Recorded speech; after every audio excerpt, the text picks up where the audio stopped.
बहराइच में बवाल, पुलिस पर सवाल। नमस्कार, मैं अर्चना गुप्ता आप सभी का न्यूज़ वन इंडिया में बहुत स्वागत करती हूं। उत्तर प्रदेश के बहराइच में हालात बेकाबू हो गए हैं। हजारों की भीड़ ने अस्पताल में आग लगा दी है। कई शोरूम, दुकानों को फूंक दिया है। भीड़ को देखकर पुलिस को पीछे हटना पड़ा।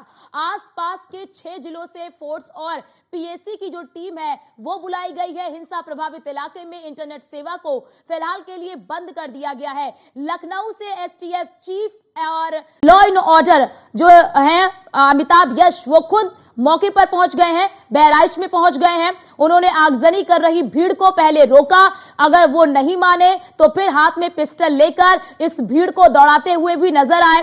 रविवार को हरदी इलाके में दुर्गा प्रतिमा विसर्जन के दौरान डीजे बजाने को लेकर दूसरे समुदाय के साथ विवाद हो गया था।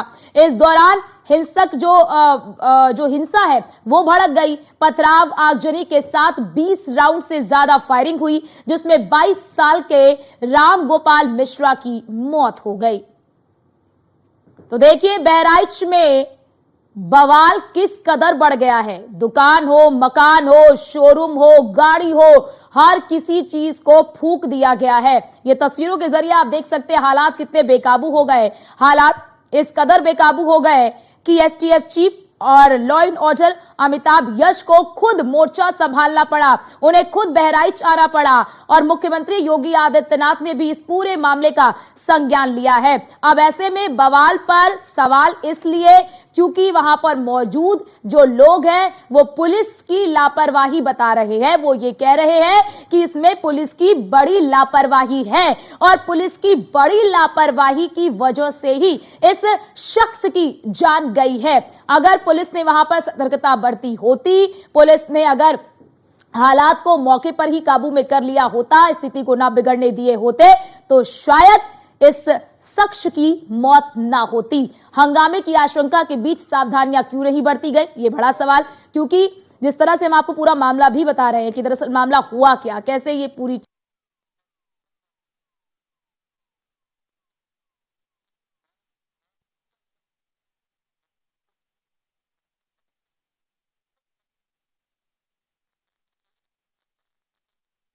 को पूरा मामला भी बता रहे हैं कि दरअसल हुआ क्या, बवाल आखिरकार हुआ कैसा। दरअसल जब मूर्ति विसर्जन के लिए ये जा रहे थे, ये लोग मूर्ति विसर्जन के लिए जा रहे थे, उस दौरान डीजे बजाने को लेकर विवाद हो गया। दूसरे पक्ष की ओर से इस मतलब आपत्ति जताई गई कि तेज वॉल्यूम में डीजे को मत बजाइए और उसके बाद विवाद ज्यादा बढ़ गया और इतना बढ़ गया कि दूसरे समुदाय की ओर से पत्थरबाजी की गई, यानी कि पत्थरबाजी की गई, उसके बाद फायरिंग की गई और फायरिंग के बाद माहौल जो है वो काफी ज्यादा खराब हो गई। यहां पर बड़ी बात यह कि जैसे ही वहां पर फायरिंग की गई, उसके बाद इस फायरिंग में एक व्यक्ति की मौत हो गई। बताया जा रहा है कि दरअसल जो व्यक्ति है जिसकी मौत हुई है, जिसे मारा गया है, उस व्यक्ति ने कुछ ऐसी चीजें की थी जिसको लेकर जो दूसरे समुदाय के लोग हैं, उन समुदाय के लोग ने उस व्यक्ति को उसके घर से निकाल कर कई राउंड की गोलियां उस पर बरसाई। बताया जा रहा है उनकी मृतक की जो माता जी है, मृतक की माता जी की ओर से बताया जा रहा है कि 24 गोली जो है वो मारी गई है।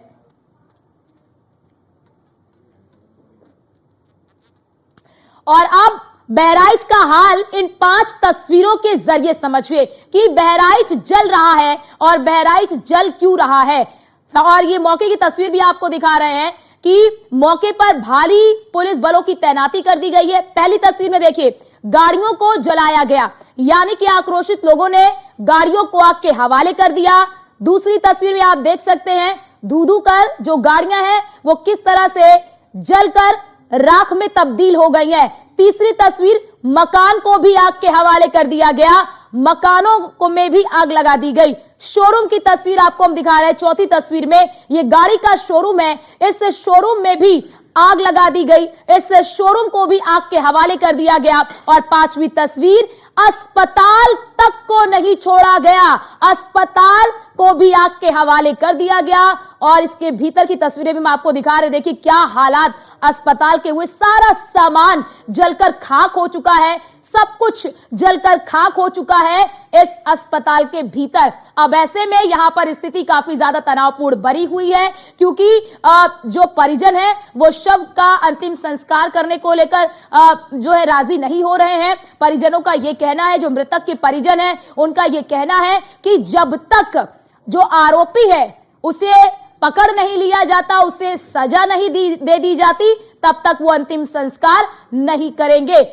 परिजनों को भी समझाने की कोशिश की जा रही है, लेकिन अब इसको लेकर कई बैठकें भी की गई हैं, क्योंकि बहराइच में जो बवाल हो रहा है, बहराइच की जो स्थिति बिगड़ रही है, इसको देखते हुए लगातार मुख्यमंत्री योगी आदित्यनाथ जो है वो पूरी स्थिति का जायजा ले रहे हैं, पल पल की अपडेट बड़े अधिकारियों से ले रहे हैं। कई बैठकें भी हुई और यही वजह है कि तमाम बड़ी बैठकों के बाद जो एसटीएफ चीफ है, ADG law and order Amitabh Yash ने खुद मोर्चा संभाला और वो बहराइच पहुंचे। इसी के साथ ही बड़ी संख्या में पुलिस बलों की तैनाती जो है वो बहराइच में कर दी गई है। इंटरनेट सेवा तक को भी बंद कर दिया गया है और इस मामले में 30 लोगों की यानी कि 30 लोगों को गिरफ्त में भी लिया गया है। 10 के खिलाफ मुकदमा दर्ज कर लिया गया है, जिसमें से 6 जो है नामजद हैं और 4 अज्ञात है। अब इस पूरे मामले को लेकर जो पुलिस है वो जांच पड़ताल कर रही है फिलहाल। के महासी तहसील क्षेत्र में कल से शुरू हुआ उपद्रव आज भी जारी है। विसर्जन के दौरान एक युवक की हत्या के बाद स्थिति विस्फोटक हो गई। देखते देखते विसर्जन को रोक दिया गया। इसके बाद प्रशासन ने आरोपियों के विरुद्ध, दोषियों के विरुद्ध मुकदमा दर्ज कर 30 आरोपियों को, संदिग्ध आरोपियों को गिरफ्तार कर लिया। इसके बाद देर रात को विसर्जन हुआ। देर रात में 3 डॉक्टरों के पैनल ने उस मृतक युवक का पोस्टमार्टम किया और लाश उनके परिजनों को सौंप दी। लेकिन परिजनों ने आज महासी तहसील पर लाश को रखकर प्रदर्शन किया। वो इस बात की मांग कर रहे थे कि जो आरोपी है उनके घर बुलडोजर चले। इसके बाद स्थिति विस्फोटक हो गई।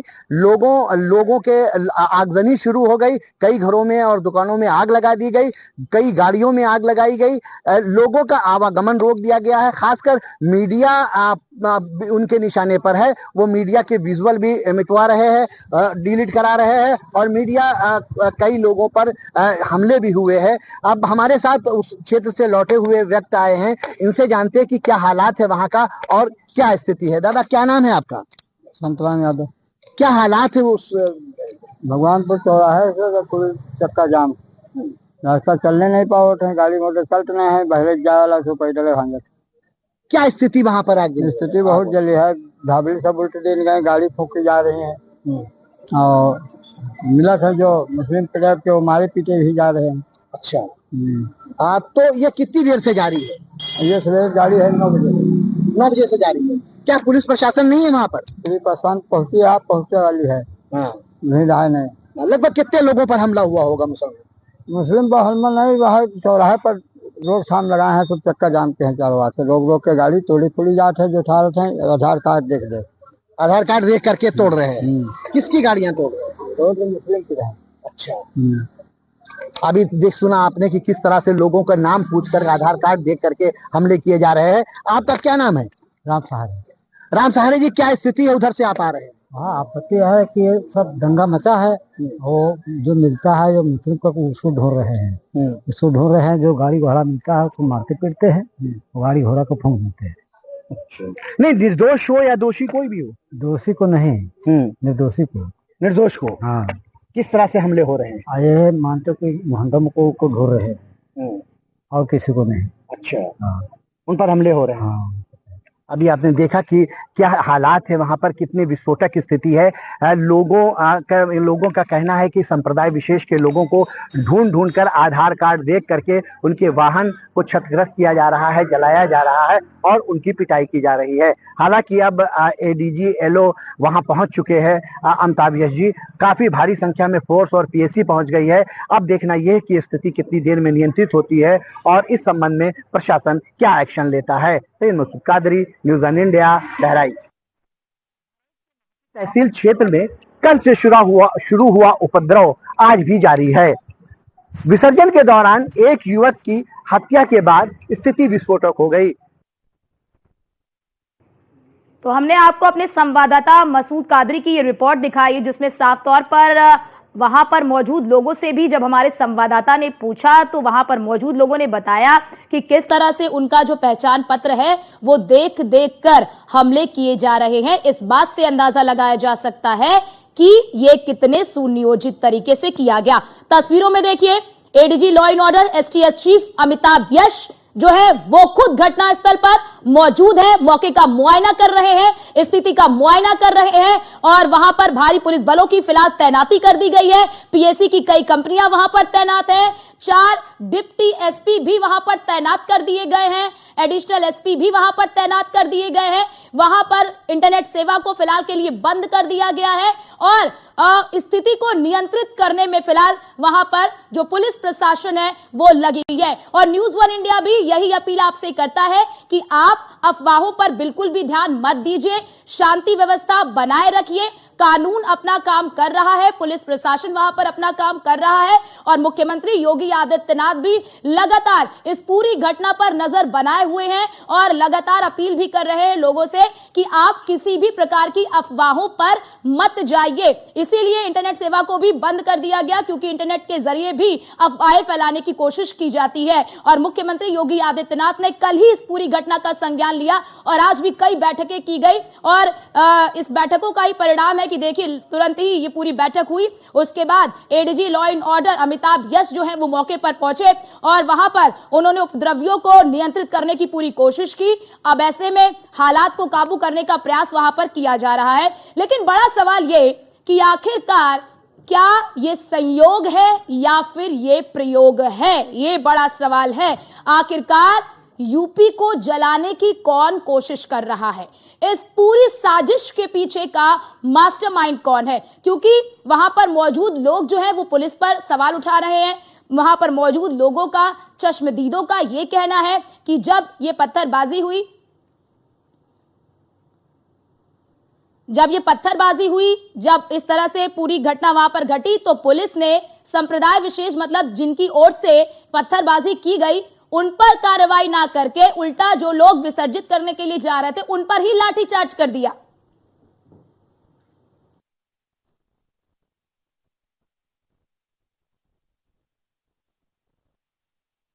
देखिए, कानून से किसी को भी खिलवाड़ करने की इजाजत नहीं है। जो भी दोषी होगा, जांच चल रही है, कड़ी कार्रवाई होगी। परिस्थिति सामान्य है और दोषियों की पहचान की जा रही है। मतलब अगर अनुशासन का पालन करवाने में यदि पुलिस के अधिकारी कर्मचारियों पर भी लापरवाही पाई गई तो उन पर भी कड़ी कार्रवाई। जिस समय ये प्रोसेशन निकलने का काम शुरू हुआ, कम से कम प्रशासन को इस बात का ध्यान रखना चाहिए था कि जो प्रोसेशन निकल रहा है उसका रूट क्या है, रूट पे पूरी सुरक्षा है कि नहीं है, पर्याप्त पुलिस है कि नहीं है, और उसके साथ साथ उन लाउड स्पीकर्स पे क्या बजाया जा रहा है। अगर ये बात मैं कहूँ तो हो सकता है सरकार कुछ और बात कहे, लेकिन कम से कम प्रशासन को ये ध्यान रखना चाहिए था कि आखिरकार क्या बजा रहे हैं, क्या किसी को अपमानित कर रहे हैं। तो ये पूरी जिम्मेदारी शासन की थी, सरकार की थी। शासन की चूक की वजह से इतनी बड़ी घटना हुई। इस प्रकार की घटनाएं होना हम सबके लिए दुखद है, लेकिन सरकार हमारी सजग है और जो भी इस घटनाक्रम के पीछे हैं, जो भी जिन दंगाइयों ने इस घटना को अंजाम दिया है, उन सबकी जांच कराई जा रही है। उन सबके खिलाफ सरकार कठोर कार्रवाई करेगी। मेरी और मेरी पार्टी की संवेदनाएं पीड़ित परिवारों के साथ हैं, लेकिन माननीय मुख्यमंत्री जी ने इस विषय को भी संज्ञान लिया है और वो उस पर निगाह रखे हुए हैं। सरकार जांच करा रही है और जांच में जो जो लोग दोषी पाए जाएंगे और जो भी इन दंगाइयों के संरक्षण करने वाले लोग हैं, सबके खिलाफ सरकार कार्रवाई करेगी। इस तरीके से जो विशेष वर्ग की राजनीति करने वाले, सांप्रदायिकता को बढ़ावा देने वाले, इस पर जवाब देना चाहें। मैं तो मुख्यमंत्री को धन्यवाद दूंगा कि सीधे संज्ञान में लिया उन्होंने और कार्रवाई शुरू कर दी है। इसमें जो दोषी हैं उनके खिलाफ कार्रवाई शुरू हो गई है और कार्रवाई अब ऐसी घटनाएं न घटे, इस घटना की मैं निंदा करता हूँ। आगे घटना न घटे इसके लिए सबको मिलकर के काम करना होगा।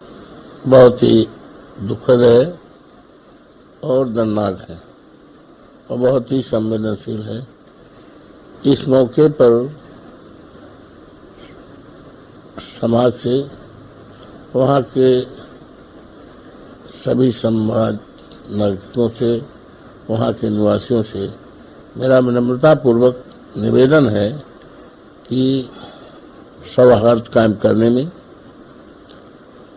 और आगे कोई घटना न हो, शांति कायम करने में अपना हर तरह से योगदान दें।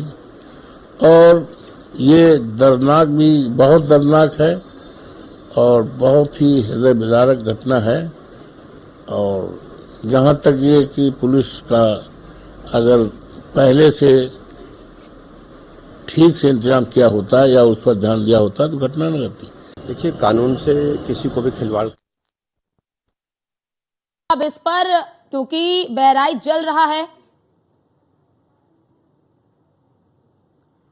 और हमारे साथ हमारे संवाददाता सौरभ मिश्रा हमारे साथ फोन लाइन पर जुड़ चुके हैं। सौरभ, ये बताइए कि अमिताभ यश के मोर्चा संभालने के बाद क्या स्थिति नियंत्रण में आई? जी, जैसा कि मैं आपको बता दूं कि सुबह से ही यहाँ पर लोग हिंसक हो चुके थे, जगह जगह तोड़फोड़ और आगजनी जैसे माहौल थे। लेकिन जब से फिर पुलिस मामले को संज्ञान में लिया है, तब से कुछ कंट्रोल दिखाई दे रहा है। जरा ये बताइए सौरभ कि क्या परिजन जो है वो राजी हुए हैं शव का अंतिम संस्कार करने के लिए? हाँ, जैसे कि हम लोगों ने परिजन से बात की तो उनका साफ कहना था कि यहाँ पर जब विधायक उनके घर पर आए, उन्होंने बताया कि उचित कार्रवाई होगी। उसके बाद उन लोगों ने अंतिम संस्कार किया। लेकिन उनका साफ कहना है कि जैसे मेरे लड़के के बेरहमी से उनकी हत्या की गई हो, उनका कहना है साफ तौर पर कि लड़के के उनके नाखून तक उजाड़ लिए गए हैं, तलवार से गले पर और सिर पर वार किए गए हैं और कई गोलियां उनको मारी गई हैं। ऐसे ही जिन्होंने इनकी हत्या की है उनके साथ भी ऐसा ही हो। और अगर हम आस पड़ोस के लोगों की बात करें तो हम लोगों जब उन लोगों से बात की तो उनका साफ कहना है कि जब हम लोग कल मूर्ति विसर्जन के लिए गए थे तो पहले हम लोगों पर पथराव किया गया। हम लोगों ने जब इसका विरोध किया तो उसके बाद राम गोपाल जिसकी मृत्यु हुई है उसको अकेला पाकर वो लोग उनको अपने घर में ले गए, जहाँ पर उनका बेरहमी से उनकी हत्या कर दी गई। और जब हमने इस मामले में पुलिस प्रशासन से मदद मांगी वहाँ पर, तो हम ही लोगों पर लाठीचार्ज भी किया गया। उन्होंने अपने चोट के निशान भी दिखाए कि देखिए मैं हाथ में स्वेलिंग है, हम ही लोगों को मारा भी गया है। और सौरभ, जरा ये बताइए कि क्या अभी भी आगजनी की घटनाएं हो रही हैं? क्या सड़कों पर अभी भी उपद्रवी हैं या फिर सबको खदेड़ दिया गया है? जितने भी उपद्रवी थे उनको खदेड़ दिया गया है, लेकिन जो आग के मामले से जो आग लगाई गई थी वो अभी भी वैसे ही है। रोडों पर बाइकें पड़ी हैं आग से जलती हुई और जगह जगह लोगों के घर भी जलाए गए हैं। सौरभ, आज कितनी घरों को आग के हवाले किया गया है? आज कितनी संपत्तियों को नुकसान पहुंचाया गया है? मैं आपको बता दूं, एक बाइक की एजेंसी पर आग लगाई गई जहां पर कई बाइकें जल गई हैं और तकरीबन 15 से 20 लोगों के घर पर भी आग लगाई गई है और जगह जगह दुकानों पर भी आगजनी के मामले हुए। सौरभ, जैसा बताया जा रहा है कि 30 लोगों को गिरफ्त में लिया गया है, तो इन 30 लोगों में ये पत्थरबाज है या फिर इसमें वो भी उपद्रवी शामिल है जिन्होंने घरों में आग लगाई, दुकानों में आग लगाई, अस्पतालों में आग लगाई है? नहीं, जिनको हिरासत में लिया गया है वो जिन्होंने कल ये उपद्रव मचाया था, जिन्होंने कल पत्थरबाजी की थी, उन लोगों को हिरासत में लिया गया है। बाकी अभी उन लोगों की पहचान हो रही है जो आगजनी के मामले कर रहे हैं या तोड़फोड़ के मामले कर रहे हैं। सौरभ, जरा ये भी बताइए, क्योंकि अभी हमने वहां पर मौजूद लोगों की भी प्रतिक्रिया सुनी। ये बताया जा रहा है कि लोगों का आधार कार्ड देख कर उनकी बाइकों को फूका जा रहा है, उनके घरों को आग लगाया जा रहा है, दुकानों को आग लगाया जा रहा है। क्या ऐसी स्थिति है क्या वहां पर? अभी की बात करें तो अभी ऐसा कोई भी माहौल यहाँ पर दिखाई नहीं दे रहा है। लेकिन जो भी है अभी तो मामला शांत है, क्योंकि जगह जगह भारी पुलिस बल तैनात कर दी गई है। जिस गांव में राम गोपाल का जिस गांव में उनका घर है उस जगह उन दोनों रास्तों पर भारी पुलिस बल तैनात की गई है और जो रास्ता जाता है बहराइच से सीतापुर, उस रास्ते का मसला, उस रास्ते पर भी भारी पुलिस बल तैनात कर दी गई है। तो अभी मामला काफी कंट्रोल में है। सौरभ, जरा ये भी बताइए कि वहां पर कितनी पुलिस फोर्स की तैनाती की गई, क्योंकि जानकारी मिल रही है कि 4 डिप्टी एसपी की तैनाती की गई है। इसी के अलावा पीएससी की भी कई कंपनियों को वहां पर तैनात किया गया है।